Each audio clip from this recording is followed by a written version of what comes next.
வணக்க நண்பர்களே, ஷேர் மார்க்கெட்டில் வெற்றி பெறக்கூடிய ஜாதக அமைப்பு என்ன என்பதை இந்த பதிவில் பார்க்கலாம். ஒரு சில விவரங்கள் நீங்கள் தெரிந்து கொள்ள வேண்டும். என்னதான் உங்கள் ஜாதகத்தில் ஷேர் மார்க்கெட்டில் ஈடுபட்டு பணம் சம்பாதிக்கக்கூடிய அமைப்பு இருந்தாலும் இந்த ஷேர் மார்க்கெட்டுங்கிறத முழுமையாக தெரிந்து கொண்டு ஒரு சரியான ஷேர் மார்க்கெட்டு படித்தவங்கள்ட்ட இல்லை கிளாஸ் எடுக்கிறவங்கள்ட்ட நீங்கள் கிளாஸ் சேர்ந்து விவரங்களை தெரிஞ்சுக்கிட்டு இல்லை யூடியூப்பை பார்த்து உங்களுடைய அறிவுத்திறனை மேம்படுத்தி கொண்டு பிறகு நீங்கள் இந்த ஷேர் மார்க்கெட்டை பற்றி இன்வெஸ்ட்மெண்ட்டோ இல்லை இன்ட்ராடே ஆப்ஷன் என்று சொல்லக்கூடிய சில வர்த்தகத்தை நீங்கள் மேற்கொள்ளலாம்.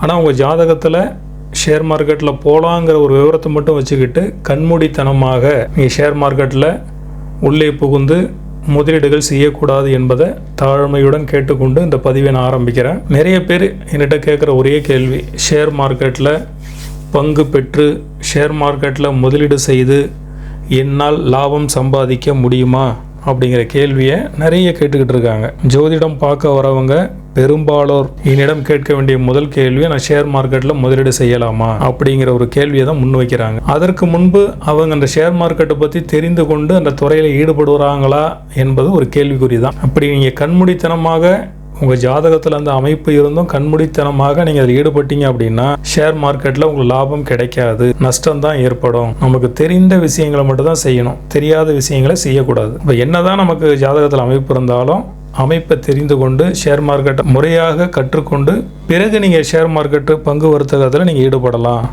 இதுதான் என்னுடைய தாழ்மையான வேண்டுகோள். ஏன்னா நிறைய பேர் இன்றைக்கி ஷேர் மார்க்கெட்டில் சரியான அறிவுத்திறன் இல்லாமல் அவங்க முதலீடு செய்து இந்த ஆப்ஷன் ட்ரேடிங்கில் நிறைய பணங்களை இழக்கிறாங்க. செபியில் வரக்கூடிய ஸ்டேட்மெண்ட் படி நிறைய பேர் 100ல் ஒருத்தவங்க தான் பணம் சம்பாதிக்கிறாங்க, 99% வந்து தங்களுடைய பணம் இழப்பதாக அவங்க அறிக்கை கொடுத்துருக்குறாங்க. அதாவது நிறைய பணம் உள்ளவங்க உள்ளே போய் சிறிய பணம் உள்ளவங்கள்ட்ட, அதாவது சிறிய முதலீடுதாரர்கள்ட்ட இருந்து பணத்தை பெற்றுக்கொண்டு அவர்கள் மட்டும்தான் பணம் சம்பாதிக்கிறாங்க. அந்த சிறிய முதலீடு செய்பவர்கள் பணத்தை இழக்கிறாங்க. என்ன காரணம்? சரியான அறிவுத்திறன், அதாவது நாலேஜ் என்று சொல்லக்கூடிய அறிவுத்திறன் அவங்களிடம் இல்லை. அப்போ ஷேர் மார்க்கெட்டு போகிறதுக்கு முன்னாடி சரியான முறையில் நீங்கள் அதை தெரிந்து கொண்டு போகலாம். வாங்க இப்போ நம்ம பதிவை பார்க்கலாம். ஒரு ஜாதக அமைப்பில், அதாவது மேசம் முதல் மீனம் வரை 12 ராசி கட்டங்களில் முதல்ல யார் ஷேர் மார்க்கெட்டில் ஈடுபடலாங்கிறது ஒரு பொதுவான ஒரு கான்செப்டை பார்க்கலாம். இந்த மேஷம், ரிஷபம், மிதுனம், கடகம், சிம்மம், கன்னி, துலாம், விருச்சிகம், தனுசு, மகரம், கும்பம், மீனம், இந்த 12 ராசிக்காரர்களை நம்ம ஜோதிடங்களில் வந்து பார்த்தீங்க அப்படின்னா சரம், ஸ்திரம், உபயம் என்று பிரித்து வச்சிருக்காங்க. சரம் என்றால் ரொம்ப லேட்டாக, ரொம்ப லாங்காக அந்த ஒரு விஷயங்களை செய்யக்கூடியது, ரொம்ப நிதானித்து செய்யக்கூடியது. ஸ்திரம் என்றால் மிக மிக பொறுமையாக செய்யக்கூடியது. உபயம் என்றால் ஒரு திடீரென முடிவெடுக்கக்கூடியது. இவ்வாறு வந்து சரம், ஸ்திரம், உபயம் என பிரித்து வச்சிருக்காங்க. இதில் சரம் ராசிகள் அப்படின்னு பார்த்தோம் அப்படின்னா நீங்கள் படங்களில் பார்க்குற சரம் என்பது மேஷம், கடகம், துலாம், மகர ராசிக்காரர்களை குறிக்கும். ஸ்திரம் என்றால் ரிஷபம், சிம்மம், விருச்சிகம், கும்பராசிக்காரர்களை குறிக்கும். உபயம் என்றால் இந்த 4 மூலையில் இருக்கக்கூடிய மிதுனம், கன்னி, தனுசு, மீன ராசிக்காரர்களை குறிக்கும். அதற்கான கலரும் இதில் கொடுக்கப்பட்டிருக்கு, கவனிங்க. பொதுவாக இந்த ஸ்திர ராசிக்காரர்கள் ஷேர் மார்க்கெட்டில் மிக பொறுமையாக நிதானமாக ஈடுபட்டு அவங்க அதிகமாக பொருள் சம்பாதிக்கக்கூடிய வாய்ப்பு உண்டு. இது பொதுவான விஷயந்தான். அவங்க சுய ஜாதகத்தில் கிரக அமைப்புகள் சரியாக இருக்கான்னு பார்த்து தான் நீங்கள் ஈடுபடணும். ரிஷபம், சிம்மம், விருச்சிகம், கும்பராசிக்காரர்கள் ஷேர் மார்க்கெட்டில் ஈடுபட்டு இந்த ரிஷபம், சிம்மம், விருச்சிகம், கும்பம் என்பது லக்கணமாக இருக்கலாம், ராசியாக இருக்கலாம். ரிஷப ராசி ரிஷப லக்கணம், சிம்ம ராசி சிம்ம லக்கணம், விருச்சிக ராசி விருச்சிக லக்கணமாக இருக்கலாம், கும்பராசி கும்ப லக்கணமாக இருக்கலாம். அப்போ இந்த ஸ்திர ராசிக்காரர்கள் ஷேர் மார்க்கெட்டில் ஈடுபட்டால் லாபங்களை சம்பாதிக்க முடியும். ஏன்னா பொறுமை அவங்கள்ட்ட அதிகமாக இருக்கும், நிதானமாக செயல்படுவாங்க என்பது பொதுவான அமைப்பு. அடுத்ததாக இந்த மேஷம், துலாம் ராசிக்காரர்கள் சரராசிகளாக இருந்தாலும் இவர்களும் அந்த மற்ற அதே சரராசிக்காரர்கள் இருக்கக்கூடிய மகரம், கடக ராசிக்காரர்களை விட இந்த மேஷம், துலாம் ராசிக்காரர்கள் ஓரளவு இந்த ஸ்திர ராசிக்காரர்களை போல இந்த மேஷம், துலாம் ராசிக்காரர்கள் ஷேர் மார்க்கெட்டில் ஓரளவு லாபத்தை பெறக்கூடிய அமைப்பு உண்டு. கடைசியாக இந்த மிதுனம், கன்னி, தனுசு, மீனம் என்று சொல்லக்கூடிய இந்த 4 ராசிக்காரர்களும் ஷேர் மார்க்கெட்டில் ஈடுபடுவதை விட அந்த ஷேர் மார்க்கெட்டில் எப்படி முதலீடு செய்வது என கற்றுக் கொடுக்கக்கூடிய ஆசிரியர்களாக இருப்பார்கள். மிதுன ராசிக்காரர்கள், கன்னி ராசிக்காரர்கள், தனுசு ராசிக்காரர்கள், மீன ராசிக்காரர்கள். அதாவது குரு அம்சம் பெற்றவர்களும் புதன் அம்சம் பெற்றவர்களும் சரியான கணக்கீடுகளை கொண்டு ஷேர் மார்க்கெட்டில் ஈடுபடக்கூடிய அந்த டெக்னிக்கல் விஷயங்களை சொல்லிக் கொடுப்பாங்க. அப்ப இந்த 4 ராசிக்காரர்களும் மிதுனம், கன்னி, தனுசு, மீனம் என்று சொல்லக்கூடிய உபய ராசிக்காரர்கள் ஷேர் மார்க்கெட்டை பற்றி கற்றுக் கொடுக்கக்கூடிய ஆசிரியர்களாக இருப்பார்கள். அந்த உபய லக்கணம் சொல்லக்கூடிய இந்த 4 ராசிகளும் லக்கணமாக இருக்கலாம், ராசியாக இருக்கலாம். இந்த அமைப்பு உண்டு. இந்த சரராசிக்காரர்கள் மேசம், துலாம் முதலீடு செய்வதற்கு ஏற்றவர்கள். அதில் லாபம் சம்பாதிக்கக்கூடிய அமைப்பு இவர்களுக்கு உண்டு.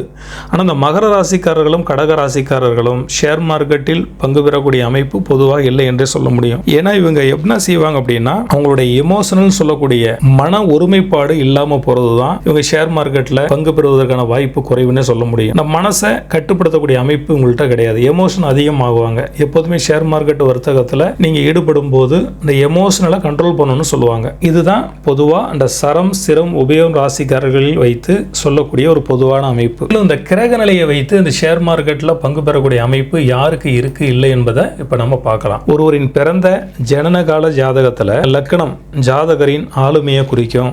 2ஆம் வீடு, அந்த 2ஆம் வீட்டின் அதிபதி செல்வம் சேரும் இடம் அல்லது வீட்டினை குறிக்கும். 5ஆம் இடம் என்று சொல்லக்கூடியதுதான் அதிர்ஷ்டஸ்தானம் சொல்லுவாங்க. அது லாட்டரி, அந்நிய செலவாணி, பங்கு வர்த்தகத்தில் ஈடுபடக்கூடிய அமைப்பு, ஒரு கெஸ்ஸிங் அடிப்படையில், ஒரு ஊகத்தின் அடிப்படையில் லாபம் ஈட்டக்கூடிய அமைப்பு. இதெல்லாம் பார்த்தீங்க அப்படின்னா 5ஆம் இடம் வலுத்து இருக்கணும். அது அதிர்ஷ்டஸ்தானம்னு சொல்லுவாங்க. 5ஆம் இடம் கெடாமல் இருந்தால் அவங்க ஷேர் மார்க்கெட்டில் ஈடுபடலாம். அடுத்தது 8ஆம் வீடு, அதோடைய அதிபதி. இந்த 8ஆம் வீடு என்பது திடீர் லாபத்தையும் பண வரவையும் குறிக்கக்கூடிய இடம். இது கெடாமல் இருந்தால் அவங்க ஷேர் மார்க்கெட்டில் ஈடுபடக்கூடிய அமைப்பு உண்டு. அடுத்ததாக 9ஆம் வீடு. 9ஆம் வீடுங்கிறது பாக்கியம், அதிர்ஷ்டத்தை குறிக்கக்கூடிய இடம். அதுவும் உங்க ஜாதகத்தில் 9ஆம் வீடோ, 9ஆம் வீட்டு அதிபதியோ, 9ஆம் இடத்தில் இருக்கக்கூடிய கிரகங்களோ நல்ல யோக நிலையில் இருந்தால் இது உங்களும் ஷேர் மார்க்கெட்டில் ஈடுபடலாம். அடுத்தது 10ஆம் வீடு, 10ஆம் வீட்டு அதிபதி. இது ஒரு வேலையையும் செய்யக்கூடிய வேலையையும் ஒரு தொழிலையும் குறிக்கக்கூடிய இடமா இருக்கு.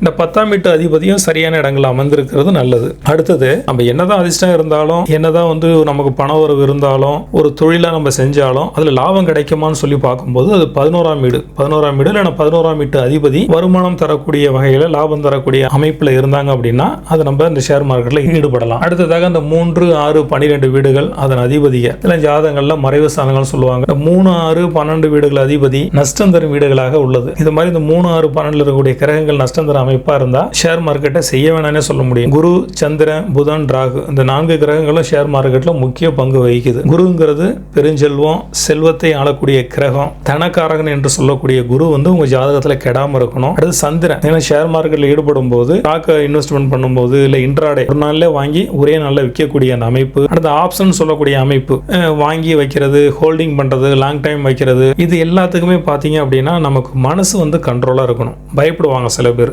இந்த ஷேர் மார்க்கெட்ல அந்த குறியீடுகள் மேல் நோக்கியும் கீழ் நோக்கியும் நகரும் போது சில பேர் எமோஷனல்ல கீழே வரும்போதே அவங்க அந்த பங்குகளை விட்டு வெளியே வந்துடுவாங்க. அப்போ நஷ்டத்தில் வந்துடுவாங்க. அப்போ அது கீழே போகுமா மேலே போகுமா, அது கீழே வந்ததுக்கப்புறம் மேலே போகுமா இல்லை மேலேருந்து கீழே வருமா இல்லை இதே பொசிஷன் லாங் டைம் இருக்குமாங்கிறத அந்த எமோஷனல் சொல்லக்கூடிய அந்த சந்திரன் காரகத்தை நம்ம சரியாக கண்ட்ரோல் பண்ணோம் அப்படின்னா அந்த ஷேர் மார்க்கெட்டில் ஈடுபடலாம். அப்போ ஷேர் மார்க்கெட்டில் ஈடுபடக்கூடிய முக்கியமான பிளானட்டை பார்த்தீங்கன்னா சந்திரன். நம்ம ஜாதகத்தில் சந்திரன் நல்ல நிலையில் இருந்துச்சு அப்படின்னா அவங்க எமோஷனலாக கண்ட்ரோல் பண்ணுறவங்களா இருப்பாங்க. அவங்க ஷேர் மார்க்கெட்டில் ஈடுபடலாம். அதை மனதை ஆளுபவர் ஜோதிடத்தில் இவங்க ஒரு மனோகாரகன் என்ன சொல்லப்படுது. அடுத்து புதன். புதனுங்கிறது நரம்பு காரகம்.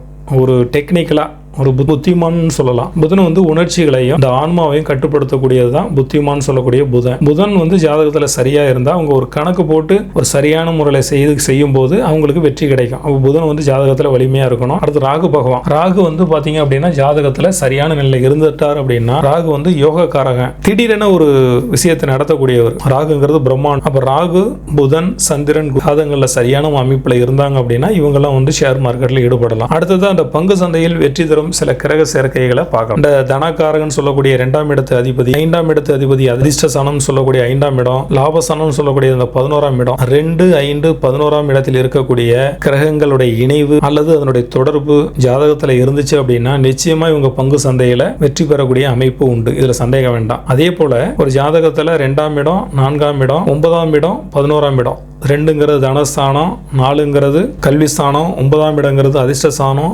11ஆம் இடம்ங்கிறது லாபஸ்தானம். இந்த 4 வீடுகள் இருக்கக்கூடிய அதிபதிகள் நல்ல இடத்துல இருந்துச்சு அப்படின்னா, பாவிகள் சம்பந்தம் இல்லாமல் இருந்துச்சு அப்படின்னா, பாவிகள்னா யாரு? சூரியன், செவ்வாய், சனி, தேய்பிறை சந்திரன், ராகு, கேது, அப்புறம் லக்ன பாவி, பாதகாதிபதி, மாரகாதிபதி, அஷ்டமாதிபதி இந்த தொடர்புலாம் இல்லாம இருந்துச்சுன்னா நிச்சயம் இவங்க வந்து பங்கு சந்தையில வெற்றி பெறக்கூடிய அமைப்பு உண்டு. இந்த கிரக இணைவுகள்லாம் உங்களுக்கு தெரியல அப்படின்னா பக்கத்தில் இருக்கக்கூடிய ஜோதிடர்கிட்ட நீங்க போனீங்க அப்படின்னா அந்த கிரக நிலையெல்லாம் உங்கள்கிட்ட இருக்கா அப்படிங்கிறத சரியான முறையில் ஆராய்ந்து பிறகு நீங்க ஷேர் மார்க்கெட்ல ஈடுபடலாம். ஷேர் மார்க்கெட்ல ஈடுபடும் போது அதனை தெரிந்து கொண்டு ஈடுபடுவது நல்லது. தெரியாத எந்த ஒரு செயலும் நமக்கு வெற்றியை தருவதில்லை என்பதை கவனத்தில் கொள்ளுங்கள். அடுத்தது பங்கு சந்தையில யார் ஈடுபடக்கூடாது? அப்ப நஷ்டத்தை தரக்கூடிய கிரக அமைப்புனா என்ன அதையும் பார்த்துக்கலாம். இப்ப லாபத்தை மட்டும் தான் நம்ம பார்க்கிறோம். அப்ப நஷ்டத்தை தரக்கூடிய கிரக அமைப்பு என்ன? இப்ப சந்திரன் உங்க ஜாதகத்துல பாதிக்கப்பட்டிருந்துச்சு அப்படின்னா, சந்திரன்கிறது மனக்காரகன். அப்ப சந்திரன் பாதிக்கப்பட்டா என்ன நடக்கும்? மனசை நம்ம கண்ட்ரோல் பண்ண முடியாது. இப்படிப்பட்டவங்க போய் ஒரு ஷேர் மார்க்கெட்ல ஈடுபட்டாங்கன்னா என்ன நடக்கும்? நஷ்டம் தான் ஏற்படும். அப்ப சந்திரன் பாதிக்கப்பட்டா நீங்க ஷேர் மார்க்கெட்ல ஈடுபடக்கூடாது. அது உங்க ஜாதகத்தை பார்த்து நீங்க தெரிஞ்சுக்கணும். அதே போல 8ஆம் அதிபதி இல்ல 8ஆம் இடம் என்று சொல்லக்கூடிய கிரகம் வந்து திடீர் அதிர்ஷ்டம், திடீர் மாற்றத்தை ஏற்படக்கூடியது. ஆயுள் சாணமும் அதுதான். அப்போ ஒரு ஜனன ஜாதகத்துல 4ஆம் இடம், 5ஆம் இடம், 9ஆம் இடம், 10ஆம் இடங்கள்ல இந்த 8ஆம் அதிபதி கிரகம் இருந்துச்சு அப்படின்னா அவங்க பங்கு சந்தையில் ஈடுபடக்கூடாது. அதே மாதிரி ஒருத்தவங்க ஜனன ஜாதகத்துல இந்த சூரியனும் ராகும் இணைந்து 1, 5, 9ஆம் வீடுகளில் இருந்தா பங்கு சந்தையில் அதாவது ஷேர் மார்க்கெட்ல நிறைய இழப்புகளை சந்திப்பாங்க. ரொம்ப கவனமா இருக்கணும். அடுத்ததாக 5, 9, 11ஆம் அதிபதிகள் பிறந்த ஜாதகத்துல 12ஆம் இடத்துல இருந்தா அவங்க நிச்சயமா பங்கு சந்தையில ஈடுபடக்கூடாது. இழப்பை தான் சந்திப்பாங்க. அடுத்தது 6 மற்றும் 11ஆம் அதிபதி ஒரு ஜாதகத்துல வக்கரம் அடைந்து 12ஆம் பாவத்துல இருந்துச்சு அப்படின்னா இவங்க பங்கு சந்தையில் ஈடுபடக்கூடாது. பங்கு சந்தையில் ஈடுபடக்கூடாது. நஷ்டம் ஏற்படும். ஒருவரின் பிறந்த ஜாதகத்துல கேந்திரம் என்று சொல்லக்கூடிய 1ஆம் இடம், 4ஆம் இடம், 7ஆம் இடம், 10ஆம் இடத்துல கிரகங்கள் இல்லாம சுத்தமா இருந்து சந்திரன் 6, 8, 12ல அதாவது மறைவு ஸ்தானங்கள்ல இருந்துச்சு அப்படின்னா ஜாதகர் பங்கு சந்தையில் ஈடுபட்டாங்கன்னா அதிகமான நஷ்டத்தை பெறுவாங்க. ஏன்னா சந்திரன் மறைவு ஸ்தானங்கள்ல இருந்தா புத்தி வேலை செய்யாது. புத்தி வேலை செய்யாத போது நீங்க எப்படி நீங்க அதை கால்குலேட் பண்ணுவீங்க? முதலீடு செய்யலாமா, முதலீடு செய்ய வேண்டாமா, இல்ல ஒரே நாள்ல நம்ம பலன் பெற முடியுமா, முடியாதா என்பதை நிர்ணயிக்கவே முடியாது. அப்ப இந்த சந்திரன் வந்து இந்த மறைவு ஸ்தானங்கள் இருக்கும்போது அவங்க பங்கு சந்தையில ஈடுபடக்கூடாது. இப்ப அடுத்தது அந்த பங்கு சந்தையில எந்த தசா புத்திகள் ஈடுபடலாம்? ஏன்னா தசை சரியில்லைன்னா புத்தி நல்லா இருக்கும். சில பேருக்கு ஒரு தசை சரியா இருக்காது, இன்னொரு தசை சரியா இருக்கும். அப்போ பங்கு சந்தையில் வெற்றி பெறும் தசா அமைப்புன்னு பார்க்கும்போது 8ஆம் அதிபதி மகா தசையில ஒரு ஜாதகருக்கு பங்கு சந்தை வெற்றியையும் லாபத்தையும் கொடுக்கும். ஏன்னா 8ஆம் இடம்ங்கிறது அதிர்ஷ்டத்தை குறிக்கிறது, திடீர் பணவரவு குறிக்கக்கூடிய இடம். அதே போல 5, 9, 11ஆம் அதிபதிகளுடைய மகா தசை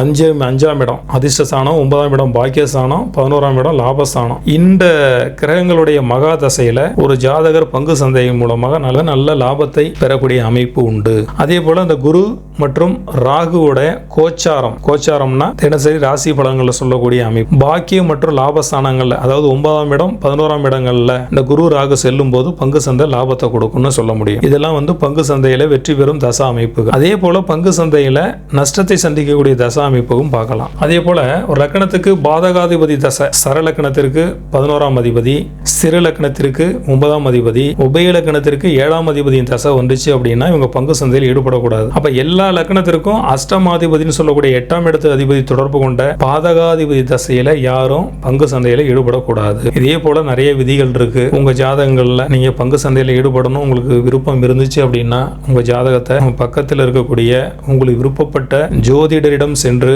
உங்க ஜாதகத்தை காண்பிச்சு நல்லா அனலைஸ் பண்ணி நீங்கள் ஷேர் மார்க்கெட்டில் இன்வெஸ்ட்மெண்ட் பண்ணுங்கள். இந்த ஷேர் மார்க்கெட்டில் நீங்கள் முதலீடு செய்யும் போது ஸ்டாக் வாங்கி வைக்கலாமா, இல்லை வந்து இன்ட்ராடே உடனே வாங்கி உடனே விற்கலாமா, அதே போல் இந்த ஆப்ஷன் ட்ரேடிங்னு சொல்லக்கூடிய இதில் நீங்கள் முதலீடு செய்யலாமா என்பதை உங்கள் ஜாதகத்தில் இருக்கக்கூடிய கிரக அமைப்பை பொறுத்து நம்ம சொல்ல முடியும். அப்போ சுய ஜாதகத்தை பொறுத்து நீங்கள் என்ன செய்யலாங்கிறத முடிவெடுக்க முடியும். உங்களுக்கு பக்கத்தில் ஜோதிடர் இல்லாமல் இருக்கக்கூடிய சூழலில் நீங்கள் என்னுடைய வாட்ஸ்அப் நம்பருக்கு கான்டாக்ட் பண்ணுங்கள். உங்கள் ஜாதகத்தை கொடுங்க, அனலைஸ் பண்ணி உங்களுக்கான தெளிவான முடிவை நான் சொல்கிறேன். உங்களுக்கு விருப்பம் இருந்தால் நீங்கள் கீழே இருக்கக்கூடிய வாட்ஸ்அப் நம்பருக்கு வாட்ஸ்அப் பண்ணுங்கள். கட்டணத்திற்குரியது உங்கள் ஜாதகத்தை சரியான முறையில் ஆய்வு செய்து நீங்கள் பங்கு சந்தையில் ஈடுபடலாமா ஈடுபடக்கூடாதா அப்படிங்கிற விவரங்களை சொல்ல முடியும். உங்களுக்கு கன்சல்டேஷன் தேவைப்பட்டுச்சு அப்படின்னா கீழே இருக்கக்கூடிய வாட்ஸ்அப் நம்பருக்கு வாட்ஸ்அப் பண்ணுங்கள். உங்களுக்கு இந்த பங்கு சந்தை சம்பந்தமான கேள்விகள் இருந்துச்சு அப்படின்னா கமெண்ட் பாக்ஸில் தெரிவிங்க. இதை நம்ம ஒரு அடுத்த பதிவில் ஒரு கேள்வி பதிலாக நம்ம வந்து யூடியூப் சேனலில் கண்டிப்பாக பதிவேற்றம் செய்கிறோம். நன்றி, வணக்கம்.